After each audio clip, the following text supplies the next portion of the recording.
আসসালামু আলাইকুম রহমতুল্লাহ। SM job স্কুলের পক্ষ থেকে বরাবরের মতো আমি আলামিন আছি আপনাদের সাথে। কেমন আছেন বন্ধুরা? আশা করি সবাই ভালো আছেন। আজকে আমরা আপনাদের জন্য এসএম জব স্কুলের পক্ষ থেকে নিয়ে আসছি খুব সহজে কিভাবে রুট থ্রির মান বের করা যায়। কোনো ক্যালকুলেটর ছাড়াই আমরা রুট থ্রির মান বের করব। চলুন বন্ধুরা দেখে নিই। রুট থ্রি এই সংখ্যাটা কিভাবে নির্ণয় করব। যদি এই সংখ্যা নির্ণয় করতে হয় ভাগ প্রক্রিয়ায়, আমাদেরকে প্রথমে দেখতে হবে থ্রির পরে যেহেতু কোনো সংখ্যা নেই, আমরা থ্রির পরে কত দশমিক পর্যন্ত নির্ণয় করব। আমরা 1 2 3 দশমিক পর্যন্ত নির্ণয় করব। আমরা জানি যে সবসময় জোড়া হিসাবে নিতে হয়। যদি দশমিকের পরে থাকে, দশমিকের পরে থাকলে এই দিক থেকে জোড়া হয়। এভাবে ডান দিক থেকে জোড়া নিয়ে আমাদেরকে মিল করতে হবে। তাহলে 1 ঘর 2 ঘর 3 ঘর, আমরা 3 ঘর পর্যন্ত রুট থ্রির মান নির্ণয় করব। তাহলে আমাদের এই সংখ্যার কাছাকাছি বর্গ সংখ্যা কত? কাছাকাছি বর্গ সংখ্যা যদি 2 নেই, তাহলে 2 দুগুণা 4 হয় না, তাহলে 2 এর চেয়ে ছোট 1 গুণ 1 1। তাহলে আমরা এখানে নিব 1, এককে 1। এখানে আমাদের ক্যালকুলেশন আসবে বিয়োগ করলে 2। এখন আমরা এই জোড়া ধরে নিয়ে নিব, দশমিকের পরে এই জোড়াটা নিয়ে নিব। তাহলে আমরা দশমিক যেহেতু দশমিকের পরে নিচ্ছি, তাই দশমিকটা নিয়ে নিলাম, আর দশমিকের পরে এই জোড়াটা নিয়ে নিলাম। এখন এইখানে যে সংখ্যাটা থাকবে, এইখানে যত সংখ্যা থাকবে তার ডবল সংখ্যা এখানে নিব। যেহেতু এখানে 1 আছে, সেহেতু আমরা এখানে নিব 2। এখন 2 এর সাথে কত সংখ্যা গুণ করলে এই সংখ্যার কাছাকাছি হবে, এই সংখ্যা বা এই সংখ্যার কাছাকাছি সংখ্যা হবে।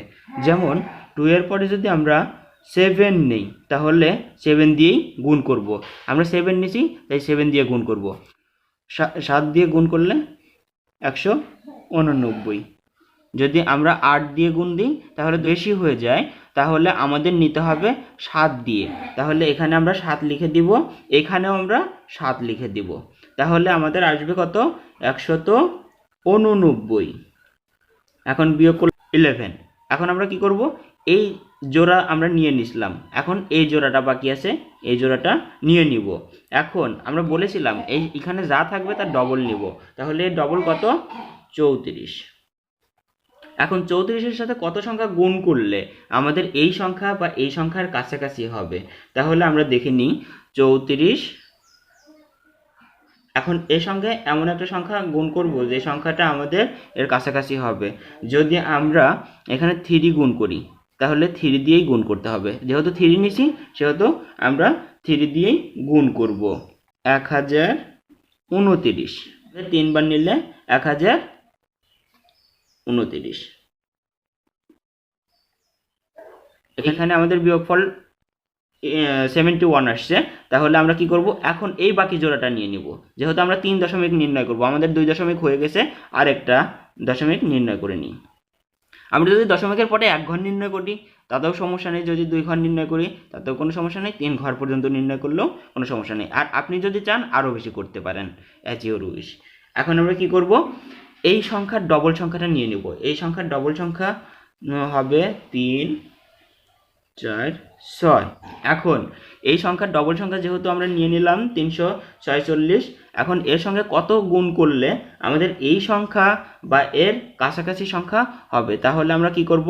3 4 6, এর সঙ্গে আমরা আপাতত 2 নিই, 2 নিয়ে গুণ করে দেখি আমাদের কত হয়। 2 নিয়ে গুণ করলে হবে 6 9 2 0। তাহলে আমাদের এখানে আসবে হচ্ছে 6 9 2 0। যদি আমরা এখানে 2 না নিয়ে যদি 3 নিতাম তাহলে আমাদের বেশি হয়ে যেত, এই জন্য আমরা 2 নিলাম। এখন আসছে বিয়োগ করলে 81।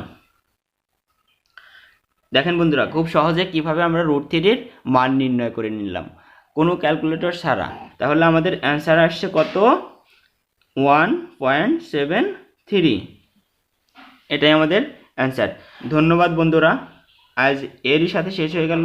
সুস্থ থাকবেন, আর দেখা হচ্ছে আবার নতুন কোনো ভিডিওতে নতুন কোনো টপিকস নিয়ে। সে নাগাদ সবার সুস্থতা কামনা করে বিদায় নিচ্ছি। আসসালামু আলাইকুম ওয়া রাহমাতুল্লাহ।